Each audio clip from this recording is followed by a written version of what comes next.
channel Michael Imhotep, IMHOTEP. So follow us there also. We're also broadcasting on 910 AM Superstation WFDF's Facebook page. Welcome to the African History Network show. It is Wednesday, October 13th, 2021, and we are live. So I saw this story originally from ProPublica.org last week. And it's a huge report from ProPublica from October 8th, 2021. And this deals with Black children were jailed for a crime that doesn't exist.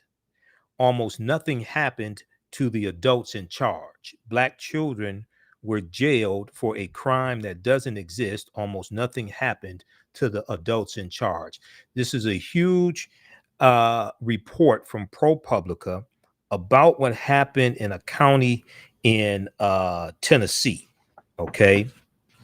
And this takes place in Rutherford County in Tennessee, and involves a white female judge, Judge Donna Scott Davenport, who had sentenced a number of children, especially African American children, to detention. Okay. To put them into the juvenile justice system. We're going to talk about this. Judge Donna Scott Davenport oversees a juvenile justice system in Rutherford County, Tennessee, with a staggering history of jailing children. She said kids must face consequences which rarely seem to apply to her or the other adults in charge. Now, the majority of the children being sentenced into the juvenile justice system are African American children, but also what's taking place is that they're being sentenced for a crime that does not exist. Also, okay, so there was a huge expose. I printed this article up and I've been reading through it. It's 20 pages. From ProPublica. I printed it without the pictures. With pictures, is 28 pages from ProPublica. And the charge that was made up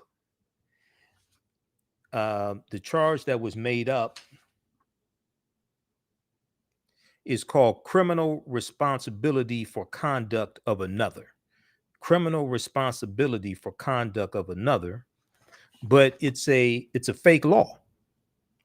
There have been lawsuits around this as well. And one incident took place in 2016. There was a lawsuit in 2017. I've been looking at a number of different sources, pulling together content for this, doing research for this today's show. Here's the article from ProPublica. Black children were jailed for a crime that doesn't exist. Almost nothing happened to the adults in charge.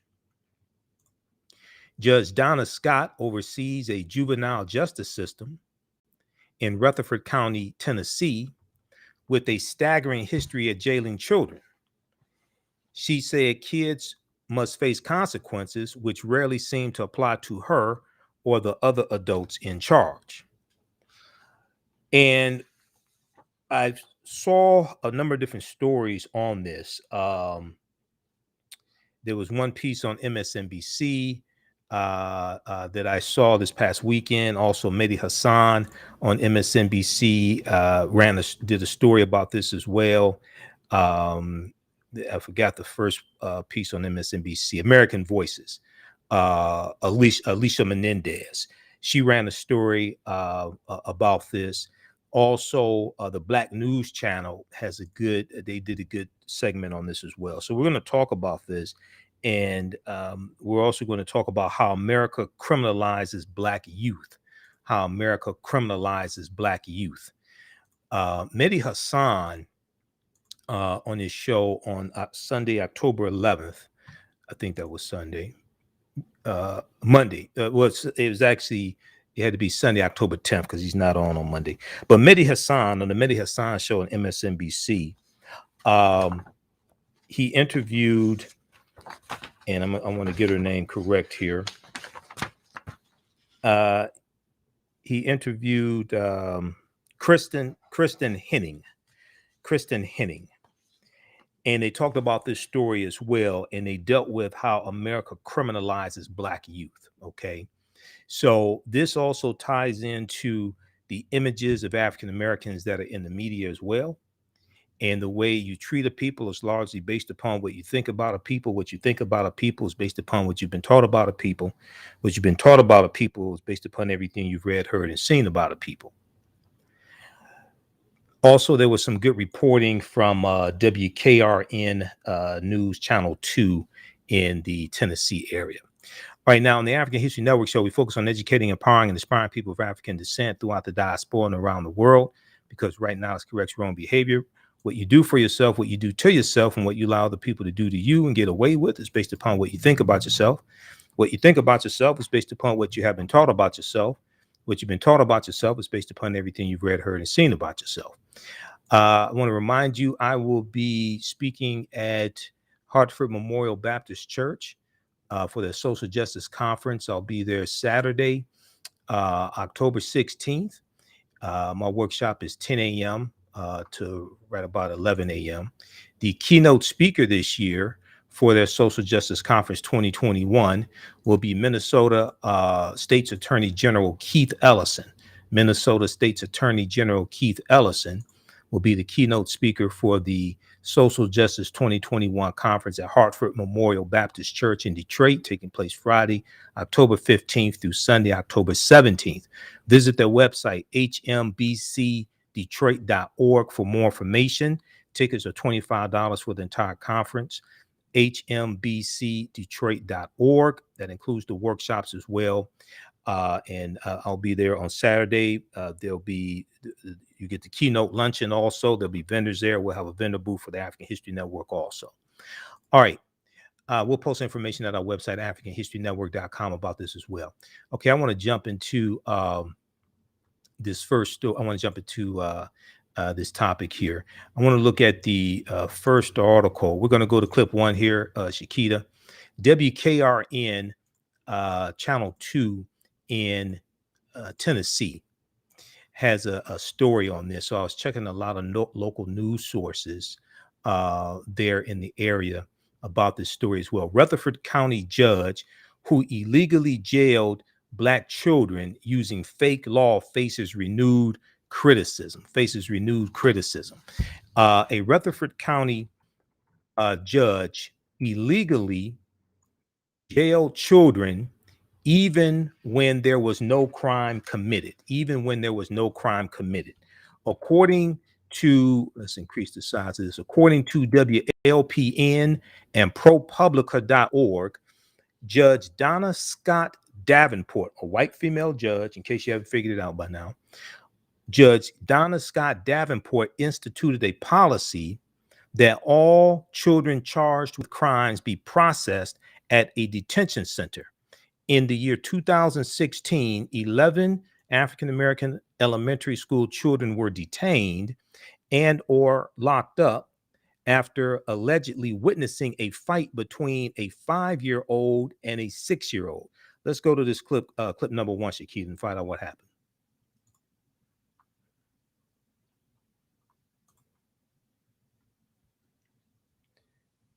Clip number one from WKRN. Okay, just press play when it's ready. Judge Davenport is the sole Rutherford, S-O-L-E, the only Rutherford County juvenile judge. She is facing renewed scrutiny over a filter system, what's called a filter system, which allowed jail staff to determine. She illegally. Go ahead. Is facing renewed criticism after she illegally jailed Black children for a made-up crime. State Capitol Newsroom in the Florida jail. Harris is here now with more as lawmakers are calling again for federal and state investigations. Gerald? Yeah, Bob, it was 2016. 11 Black elementary school children were detained or arrested after allegedly witnessing a scuffle among 5 and 6-year-olds. The alleged crime, get this, criminal responsibility for conduct of another, a fake law. And according to the report from WPLN and ProPublica, Judge Donna Davenport instituted a policy that all children charged with crimes be processed at the detention center, which included those elementary school students. Rutherford County community leaders and state lawmakers say the actions by Judge Davenport is reprehensible. It's a horror show. Plain and simple, it's abusive, and it doesn't even resemble law. Any system without some proper measure of accountability can go awry. And so I think having some seat at the table or some space, whether it's community oversight or whatever the case may be, provides that system with a sense of accountability and responsibility. And Judge Davenport also authorized a filter system which allowed jail staff to determine when a child is released.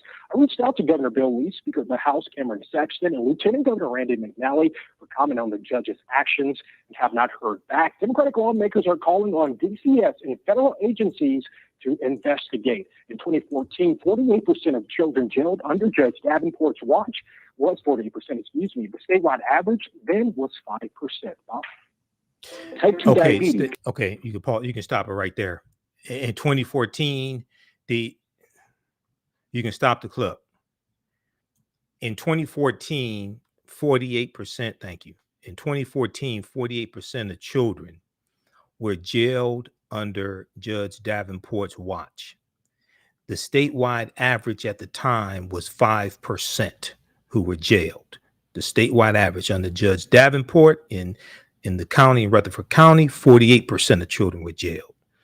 Quote, "We are letting kids fall through the cracks in all different ways. And this is just one more way we have discovered where DCS has dropped the ball, and they need to be looking closely at these programs to make sure that they are following our laws." Now, in 2016, lawmakers called for a federal investigation into the arrest and detainment of Black elementary school children in Rutherford County, Tennessee. Representative Johnny Ray Clemens, Democrat from Nashville, Tennessee, who was among those lawmakers in 2016, released the following statement this week. We'll deal with this on the other side of the break. You listen to the African History Network show right here on 910 AM, the Superstation, and Future Radio. I'm Michael Imhotep. We'll be back in a few minutes.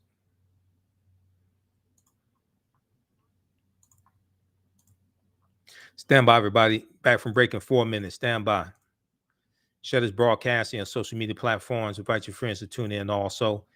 If you like this type of information, you can support the African History Network, $ the AHN show through Cash App, $ the AHN show through Cash App. Also through PayPal, paypal.me/the AHN show, paypal.me/the AHN show. Stand by. Back from break in 4 minutes.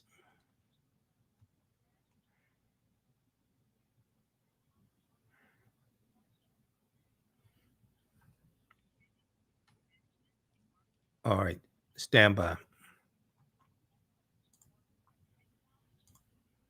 Who still needs to register for the 10-week online course that I teach on Sundays? Ancient Kemet, the Moors, and the Maafa. Understand the transatlantic slave trade, what they didn't teach you in school.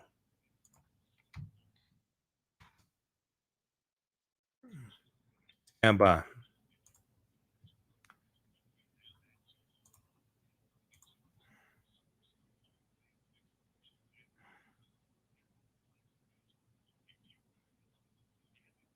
How's everybody doing? Back from break in 3 minutes. Stand by.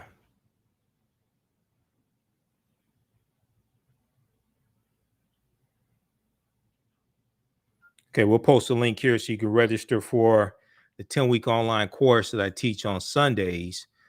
Ancient Kemet, the Moors, and the Maafa, understanding the transatlantic slave trade, what they didn't teach you in school.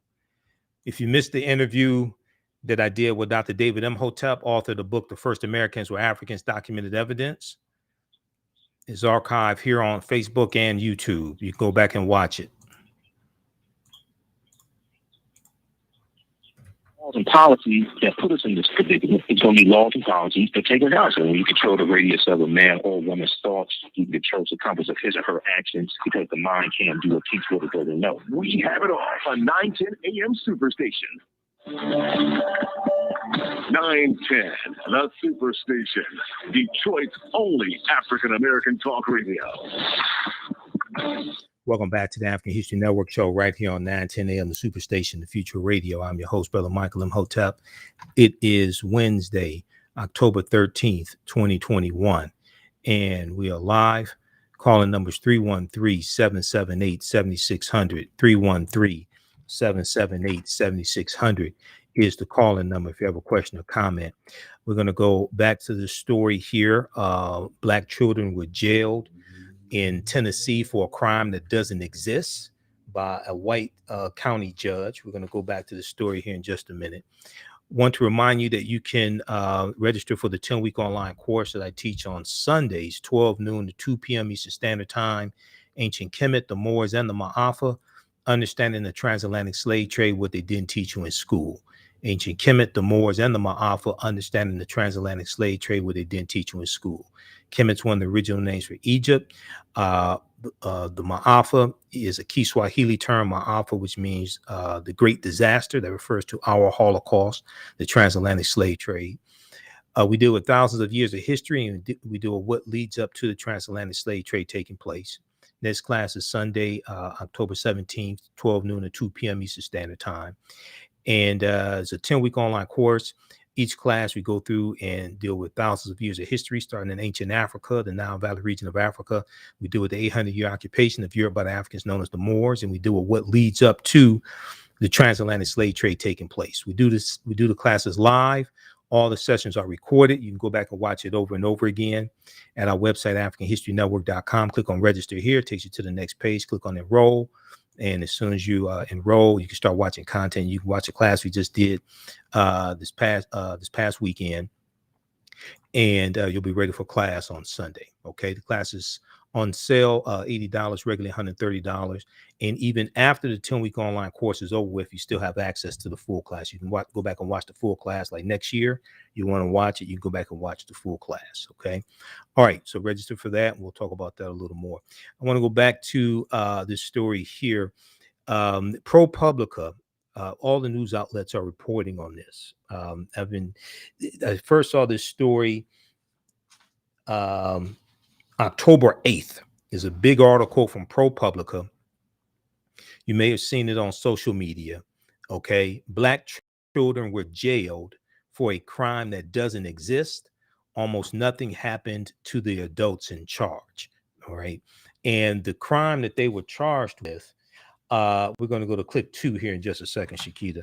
The crime that they were charged with was criminal responsibility for conduct of another. Criminal responsibility for conduct of another.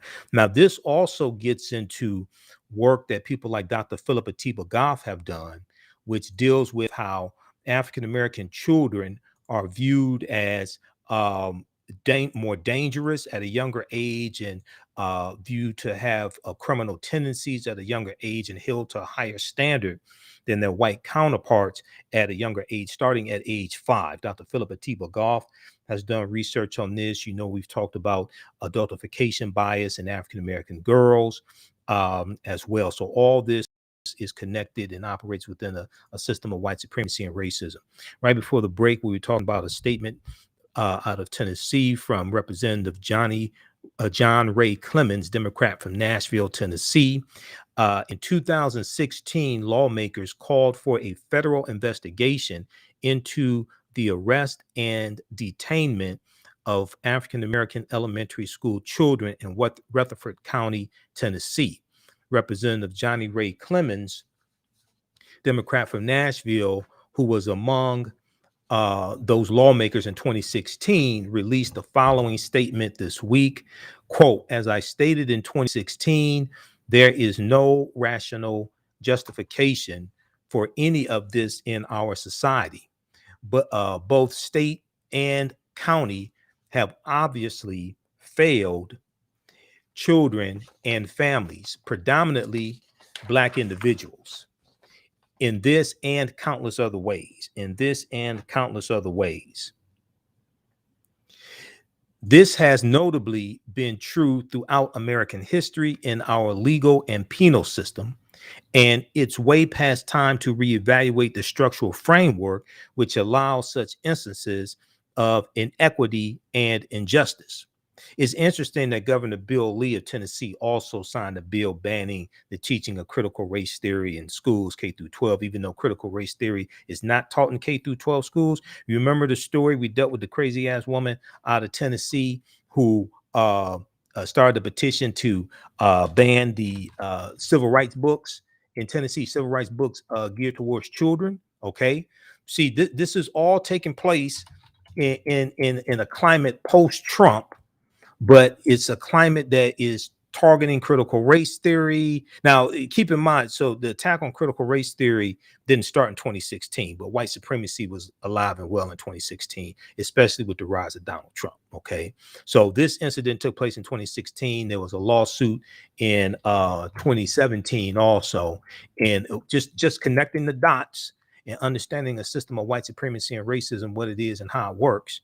And this whole critical race theory is going to play a part in the 2022 midterm elections. At the same time, you have Republicans trying who keep pushing the big lie, like that idiotic, idiotic rally they had at the state capitol. I think it was yesterday. About 20,000 Republicans up there talking about overturning election results. They want a forensic audit.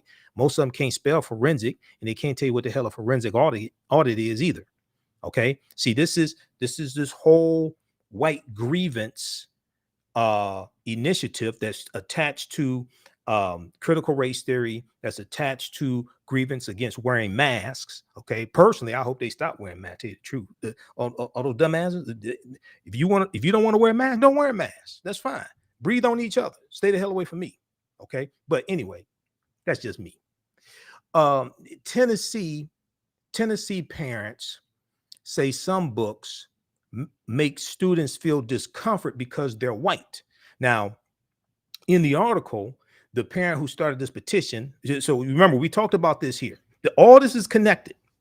All this is connected because Tennessee is also, not saying the whole state, but we're talking about this specific county, Rutherford County in Tennessee, is where they have a high percentage of children being jailed, especially African-American children. But this is still in Tennessee, former Confederate state as well. And you remember we talked about this story here. This came out September 29th, 2021, CNN. And they talked about Robin Stedman pulled her daughter out of public school over a mask mandate because a lot of this white grievance started with mask mandates, and then it was fueled by Fox News. It was fueled by right-wing think tanks and conservative groups to then target critical race theory, and most of these people can't tell you what critical race theory is. Okay, and this right here is targeting 4 civil rights books for children. Targeting 4 civil rights books for children. 2 of them deal with Ruby Bridges. One of them deals with the March on Washington for children. Another one deals with discrimination against Mexican American children as well in the 1914s.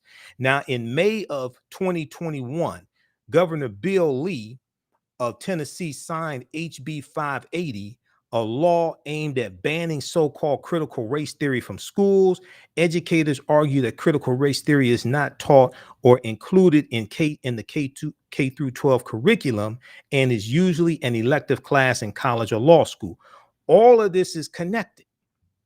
All of this is connected because they want to do in the state legislatures. They want to oppress African Americans in the state legislatures with the voter restriction bills, and they want to use the criminal justice system to continue to oppress African Americans as well as African American children. So this is all connected, and this is and see, politics is the legal distribution of scarce wealth, power, and resources, and the writing of laws, statutes, ordinances, amendments, and treaties, their adoption, interpretation, and enforcement. All this is connected. Okay. So while you got some African Americans talking about not voting all this dumbass nonsense, This is what's on the other side of the fence. They're galvanizing to take back they're galvanizing to take back control of the House of Representatives in 2022, take back control of the U.S. Senate, take back control of the House of Representatives in 2022, take back control of the U.S. Senate, and also to further suppress the African American vote, Latino vote, etc. Okay, all this is taking place at the same time. All right, now let's continue here. I want to go back to this one. Let's go back to this article from WKRN.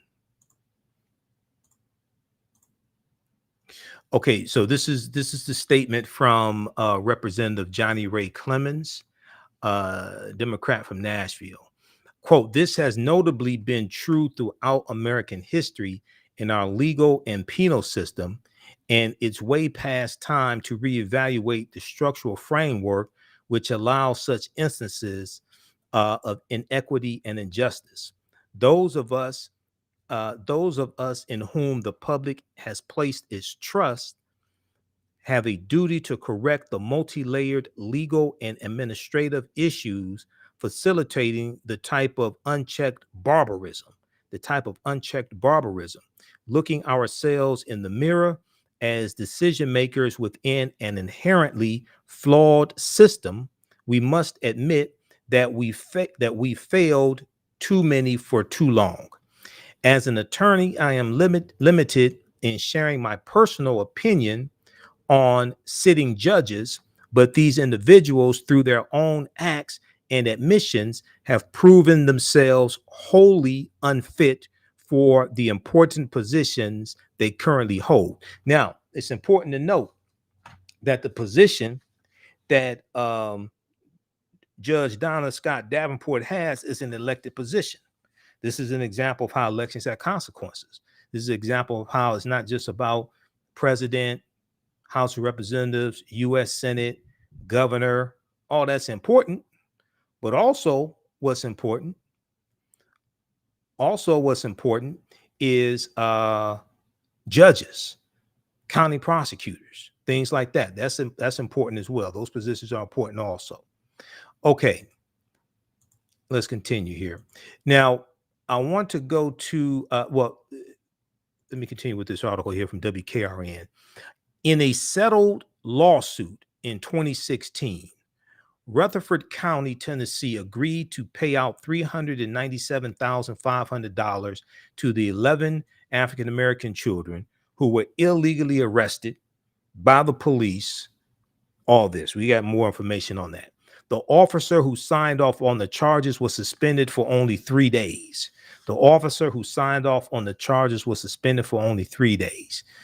Senator Jeff Yarbrough, in the clip that we just played from WKRN, Democrat from Nashville, said it's a horror show, plain and simple. It's abusive, and it doesn't even resemble law. Now, as of Monday afternoon, Governor Bill Lee, Republican of Tennessee, Speaker of the House Cameron Sexton, and Lieutenant Governor Rand McNally, all Republicans, did not respond to requests for comment. Surprise, surprise, surprise. Or if the legislature should take this up in the next regular legislative session. Okay. I want to go to clip number 2. Now, this is from the Black News Channel. A really good segment. And they talk to,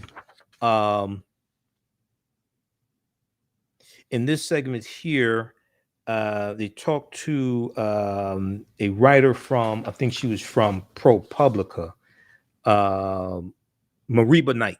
They talked to Mariba Knight, who was one of the writers who wrote this extensive article for ProPublica. Let's go to clip 2, Shakita.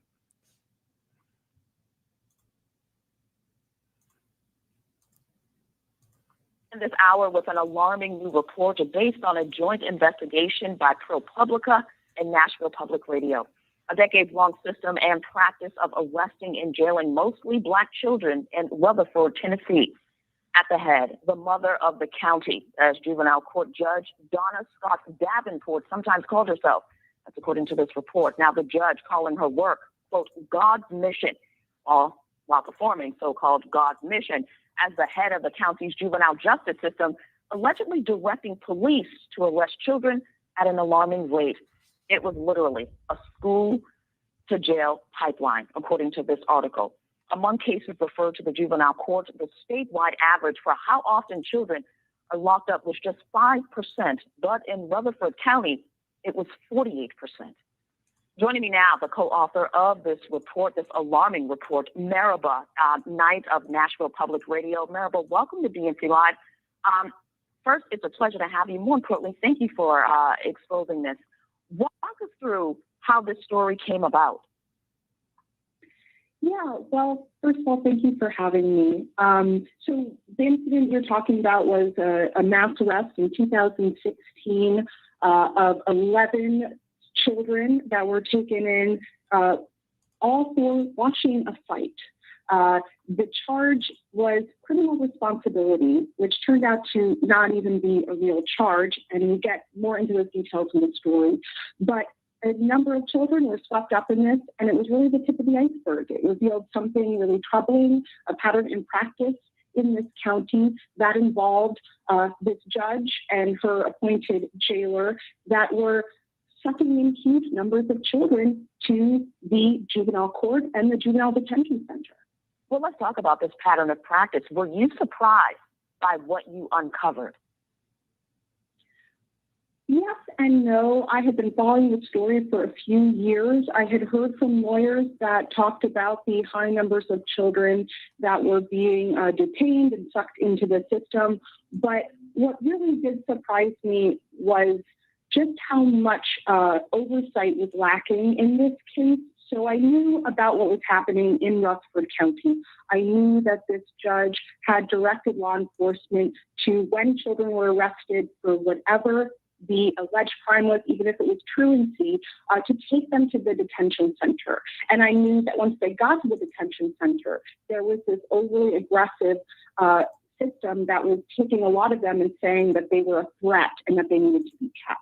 But what did surprise me was that my co-reporter Ken Armstrong and I really found that the systems of oversight were woefully inadequate across the board. For instance, the Tennessee Department of Children's Services, they license every juvenile jail in the state. This policy for how they detained children was written into the facility's handbook. And the state checked every year and licensed this facility every year, and they never once flagged this illegal system. So that's just one thing that surprised me. In a host of many aspects of the reporting, was just some things were happening that were inadequate in this one county, and then many other things that were supposed to step in to stop this also weren't happening at a state level. Mara, but speaking of that, why was there such little oversight from the state level, though? Well, that's a really good question. We went through many years of annual inspection reports for this facility. What they're supposed to look at are things like the standard operating procedures, which had this system written down. When we looked through those inspection reports, they never flagged it. They talked about the cleanliness of the facility, if there was any graffiti, if someone wasn't trained in CPR, for example. I think it's another example of the Department of Children's Services being stretched, not having adequate people to invest the time needed, but also on a county level, there are elected, county commissioners who oversee the budget for this place and oversee every month, the numbers and the reports that come through it. And they never asked any questions about policy. They really just asked about money, about how many beds were being filled. So it seems to me that there was a lot of passing the buck, maybe, or a lot of inadequate reporting being done, or not asking the right questions, or not being thorough. But at any rate, what it resulted in was decades-long practice of mass incarceration and aggressive arrest. Do you think this would have happened if we were talking about white children and not Black and brown children? Mm-hmm. I know that the system cast a very wide net, but there is a reason why that incident is what starts the article with the arrest of 11 Black children. And when it happens, there are two Black officers involved in it who are so troubled by it, and they both wonder to themselves, would this be happening at a school with mostly white children? And they don't think it would have. Obviously, one of the challenges in this story is that juvenile court records are sealed. So we don't know the race and ethnicity of all the children that come through. But in doing many interviews with lawyers who have represented children in the county, just like any other aspect of the criminal justice system, children of color are overwhelmingly represented.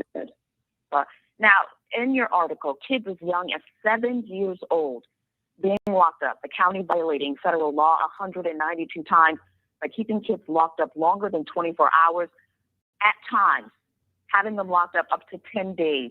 Just talk about the psychological impact that this can have on a child, especially one as young as 7. Yeah, it's really tragic. I mean, we've all heard about the science of children's brains and how it's different and how we have to treat them differently than adults. We talked to a number of children who were caught up in this system at varying levels, and the trauma was there for many of the children that we talked about in the previous segment, the 11 children that were arrested. When they got their settlements, because they all sued in federal court, a number of them had money earmarked for counseling, and they went through it, and they needed it. They had bad dreams. They didn't want to go to school. They were afraid that they'd be picked up by the police at any time. You know, and we wonder why communities of color have such fractured relationships with police. Well, this is an instance where the first encounter they have with them is being taken out of their classroom and put in handcuffs. I mean, just how terrifying, you know. Another young man we spoke with who was a plaintiff in the class action lawsuit that was brought against the county, Dylan, he was arrested when he was 15. He had never been arrested before. He should not have been kept, but he was kept for 4 days. He was denied his lithium. He was diagnosed with bipolar and had taken daily medication. He didn't get it. When he got out, he tried to commit suicide 3 times in the following year. He had never tried to kill himself before, but when he got out, he was on a completely different track. So the ramifications and the impact are broad. They can range from things like being scared, having anxiety attacks, bad dreams, to, you know, suicidal ideations and attempts. Right? It's really runs the gamut. Yeah, and we know that on top of locking children up at an alarming rate, they were also being placed in solitary confinement, even after President Obama basically had permanently banned the, solitary confinement. The judge actually had to be ordered from the federal level to stop because she continued to practice. Besides healing for this community, Maraba, what's next? I've read in your report the judge is seeking another term, and everyone else who was a part of this is still employed. Yeah, that was a big part of our story. So there's been many federal lawsuits that have changed some behaviors for this county. One of them is the use of solitary confinement for disciplinary purposes. Another is this system that sucked a number of kids in. But the fact of the matter is that the architects of the system are still there. The judge is still the judge. The jailer is still the jailer. The judge is up for re-election this coming summer. And the only oversight she really has are the voters. So that's really what's next is, will she be reelected? Will there be any more inquiries into the behavior of this county? This is a really interesting story to work on because, like I said, some things have been fixed, but the foundation of all of this is still there, and the attitudes are still there. And the only thing that's been able to intervene at this point is the federal court system. Yeah, and I know that a team had recommended creating a statewide case management system in real time of just the data. Has that happened? Mm-hmm. That has not happened. That is a really great question because a big part of what brought this to light were annual reports that compiled juvenile detention statistics, and those reports stopped being compiled in 2014. So we literally have no idea what is happening to the kids who are cycling through the juvenile court system in the state of Tennessee. That 48% number was from the last report available. So there are 98 counties in the state. This is just one county that we're writing about. Wow. Another question for you. It's just an update on some of the children. You mentioned one of them. I believe he was 15 at the time. A cousin he was extremely close with committed suicide. Just kind of had a wild streak, broke into a few cars. He was a gentleman who was denied his medication. What about the other children? How are they doing? You know, it's hard. We talked to Quintarius Frazier, who is the 15-year-old who was held in solitary confinement for long periods of time, and he was the one who brought the federal lawsuit to stop that practice. When I spoke with him and his mother, you could see the impact. She said he has a hard time focusing. He needs stimulation at all times. Even just sitting down to talk for a couple hours with him was hard. You know, he needed to get up, kind of pace around. He was just on edge. You could see that so many months of isolation and not getting what he needed through the system that he had been thrust into, that it had really impacted his day-to-day existence, the way his mind worked, and the way he interacted with people. So that's just one instance. A lot of the kids from the incident at the elementary school, you know, it depends. One girl had dreams of becoming a police officer. She obviously doesn't want to be that anymore. A lot of them did go through counseling, and so they say they're better off now. But the impact is really, it will always be there, and their relationship with law enforcement is tenuous. Yeah, and there's no telling how many other counties in that state are practicing the same types of practices there. Maribel, thank you for joining us, and again, thank you for uncovering this. Okay, pause it right there. Okay, that is from the Black News Channel. That it was Tashani Whitlow of BNC Live speaking with Maribel Knight, who's the co-author of this report. Maribel Knight of Nashville Public Radio is the co-author of this huge report from ProPublica.org. Once again, let's go to this from ProPublica. Black children were jailed for a crime that doesn't exist. Almost nothing happened to the adults in charge. Black children were jailed for a crime that doesn't exist. Almost nothing happened to the adults in charge. Now, that clip from the Black News Channel, name of that clip is New Report Shows School to Prison Pipeline in Tennessee. That is from Monday, October 11th, 2021. We're going to go to clip 3 quickly here from Mehdi Hassan from MSNBC. Shakita, in just a second here. While that clip was playing, I pulled up this report from the American Psychological Association, APA.org.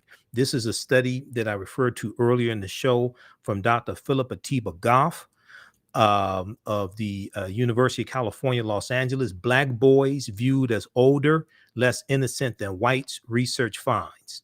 Black boys viewed as older, less innocent than whites, research finds. Black boys as young as 10 years old may not be viewed in the same light of childhood innocence as their white peers, but are instead more likely to be viewed, and let me make sure we have this up here, okay, but instead are more likely to be viewed, to be mistaken, but instead are more likely to be mistaken as older, be perceived as guilty, and face police violence if accused of a crime, according to new research published by the American Psychological Association.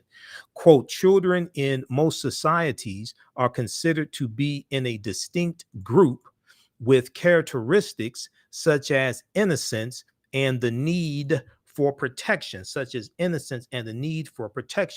Our research found that Black boys can be seen as responsible for their actions at an age when white boys still benefit from the assumption that children are essentially innocent, end quote, said author Dr. Philip Atiba Goff, PhD of the University of California, Los Angeles. The study was published online in the American Psychological Association's Journal of Personality and Social Psychology. This piece here is this article from the APA. This is from 2014. Okay, 2014. Now, this falls in line with research that we've seen in the study from Georgetown Law's Poverty Center. We talked about this before, especially dealing with R. Kelly and tying into the song WAP by Cardi B and Megan Thee Stallion, where it deals with how Black girls are seen as less innocent, viewed as less innocent than white girls starting at age 5. Okay. And this talks about adultification bias. This article here we've talked about before. This is from HuffingtonPost.com. Yeah, let's pull this up here. All this is connected. If you do not understand European white supremacy and racism, what it is and how it works, everything else you think that you understand will confuse you. One of the most important things that they said, that Maraba Knight said in that interview with Tashani Whitlow, is that it's up to voters to vote this woman's ass out of office. This judge, she's elected by the people. She can be fired by the people. Gotta go, gotta go. Black girls are viewed as less innocent than white girls starting at age 5 study. The adultification of Black girls leads to harsher disciplinary treatment, research found. Now, this is from June 27, 2017, HuffingtonPost.com. Let's go quickly to, let me see, you know what? Okay, the piece from Media Sign, we'll play that some offline because we're out of time here. We'll probably play that on tomorrow's show. We'll probably continue this on tomorrow's show. I want to go back to the rest of this article here from the Black News Channel. Now, there were two lawsuits. Okay, there was a lawsuit and let me see, where is this? Right here. There were two lawsuits. There was one against the city and there was one against the county. The one against the city was in 2017. I think it was. There was one against the city, and that was like $300 some odd $1,000. Okay, $395,000. All 11 children. A piece here from Black News Channel. All 11 children involved in the incident sued the county, the city of Murfreesboro, and several police officers. Beginning in 2017. The children began receiving settlements for a combined total of $397,500. For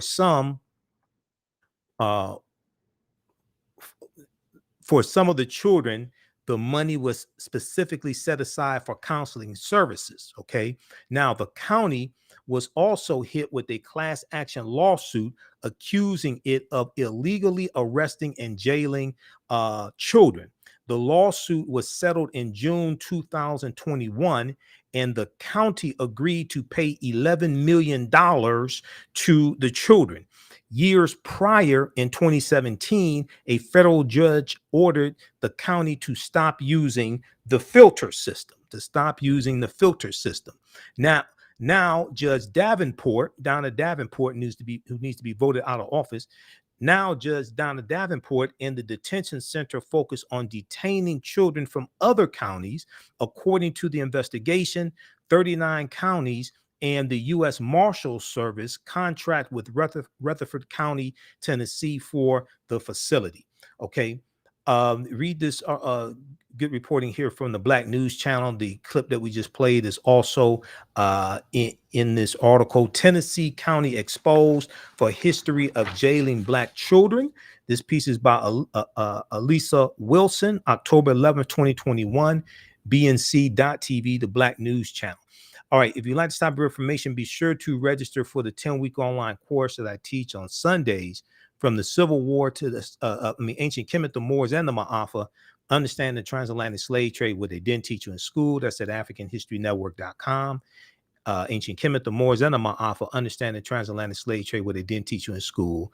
And then also, I'll be at Hartford Memorial Baptist Church on Saturday, October 16th for their social justice conference 2021. My workshop is at 10 a.m., room 306. Keynote speaker, Minnesota Attorney General Keith Ellison. Visit their website for more information. The website is hmbcdetroit.org, hmbcdetroit.org. All right, we have to get those watching on Facebook and YouTube. Keep watching for a few more minutes. Right now, it's corrects wrong behavior. It's not over till we win. Wakanda forever. And we'll talk to you tomorrow. Peace.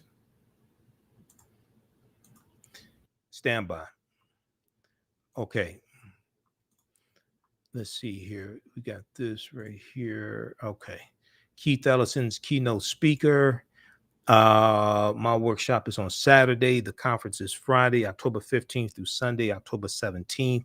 Check the website for times. The conference is $25.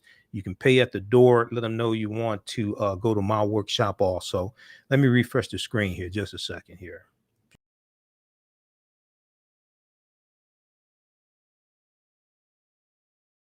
Okay. All right. Okay, we're back. So yeah, you can register for the when you get there, you can register at the door for the conference as well as the workshops. Okay. And we'll put this information on our website, AfricanHistoryNetwork.com, as well. There are 2 online courses that I teach. We just talked about ancient Kemet, the Moors, and the Maafa, understanding the transatlantic slave trade, what they didn't teach you in school. Also, the second one I teach is on Saturdays, from the Civil War to the Civil Rights Movement and Black Power, 1865 to 1968. So all the classes are discounted. We do the sessions live. All the sessions are archived. You can go back and watch them anytime. As soon as you register, there's archived content you can start watching. You can watch the class we just did this past weekend. And this class here picks up where understanding the transatlantic slave trade leaves off. Okay, so we focus on what leads up to the Civil War taking place. We start with the Louisiana Purchase of 1803, and then we look at the Civil War Reconstruction, 1865 to 1877. We look at the Compromise of 1877, which ends Reconstruction also. We look at the Jim Crow era. And as we talked about in the beginning of the show, we look at the effort to suppress the African American vote, rewrite the state constitutions, okay, that we see take place in the 1876 with Texas, but 1890 with Mississippi, and other southern states are going to follow what Mississippi is doing. It becomes known as the Mississippi Plan. They're passing poll taxes and literacy tests to suppress the African American vote. So we look at the Jim Crow era, World War I, World War II, Great Migration, Civil Rights Movement, and Black Power movement. Okay, this is from the Civil War to the Civil Rights Movement and Black Power, 1865 to 1968. So as soon as you register, you can watch the class we just did this past Saturday. Next class is going to be Saturday, October 23rd, because I'll be at the Social Justice Conference this coming Saturday. So we'll have a little break in the class to give you, you can go and watch the class we just did this past Saturday and the one before that. All right. But this is an excellent class. And there was so much information in the 10-week online course, Understanding the Transatlantic Slave Trade. I could not deal with this type of information like I wanted to. This allows us to go in and each class analyze approximately a 10-year period of time. There's a timeline of history that we go through, and then we look at significant events, things like this. We look at World War I, World War II. We look at the Red Summer 1919. We had over 25 major race riots in this country the year after World War I ends. We look at the Spanish flu pandemic in 1918, 1919, and 1920, where you had 20 million to 50 million people who died worldwide. Some estimates say up to 100 million died worldwide. And then in the U.S., 675,000 died. And some of the same things that happened during the Great Pandemic in 1918 or the Spanish flu pandemic are taking place during the coronavirus pandemic as well. Okay, so we just posted a link here for this one. This is on sale $70, regularly $130. From the Civil War to the Civil Rights Movement and Black Power, 1865 to 1968. With both of the classes, I do a PowerPoint presentation. We have book references, articles, video clips, all of that in the class. So it's interactive, and you're going to learn a lot. All right. If you like this type of information, also you can support the African History Network, $, the AHN Show through Cash App, $, the AHN Show through Cash App. Also through PayPal, paypal.me/TheAHNShow, paypal.me/TheAHNShow, and at our website, AfricanHistoryNetwork.com, AfricanHistoryNetwork.com. What I'm going to do is we'll play this other clip. We'll deal with that on tomorrow's show because it's kind of lengthy. And I got to get out of here. I got to work on my presentation. Oh, my presentation for my workshop on Saturday at the Social Justice Conference. My presentation is on Black liberation theology as a tool to fight white supremacy. Black liberation theology as a tool to fight white supremacy. That's what my workshop is going to be on at the Social Justice Conference 2021 at Hartford Memorial Baptist Church. Okay, so I forgot to say what my workshop is going to be on. Okay, but you don't want to miss it. All right, look, we have to get out of here. Let's see here. Let me pull this up. Okay, I said that $ the AHN show through Cash App and through PayPal, paypal.me/the AHN show. Also through PayPal, if you want to set up for recurring donations, you can do that as well. This is our official Cash App account right here. So when you go to it, it says Michael and it shows my picture here also. $ the AHN show, SHOW. These other ones are fake African History Network Cash App accounts. I did not set those up. That is not me. Okay. All right. We have to get out of here. We're here 6 days a week, Monday through Friday, 11 p.m. to midnight, and Sundays, 9 p.m. to 11 p.m. Eastern Standard Time, the African History Network show. You can go back and listen to the interview that I did with Dr. David Imhotep. It's on about 10 different audio podcast platforms, iHeartRadio, iTunes, Castbox. Uploaded it today. We had Dr. David Imhotep on yesterday. We did a little more than an hour. We kept going after the show was over with. On 9:10 a.m. WFDF here in Detroit. At our website, AfricanHistoryNetwork.com, we have information for the radio show. And then also, if you click on Listen to Podcasts, it takes you to our Blog Talk Radio page. And you can, we have all of our podcasts archived there, also audio podcasts. And then we broadcast on Facebook, The African History Network, and my YouTube channel, Michael Imhotep. So we have the video, we broadcast there live when we're on the radio, and the videos of the shows are archived there as well. Okay, we have to get here. Remember, right now, it's correct your own behavior. It's not over till we win. Wakanda forever.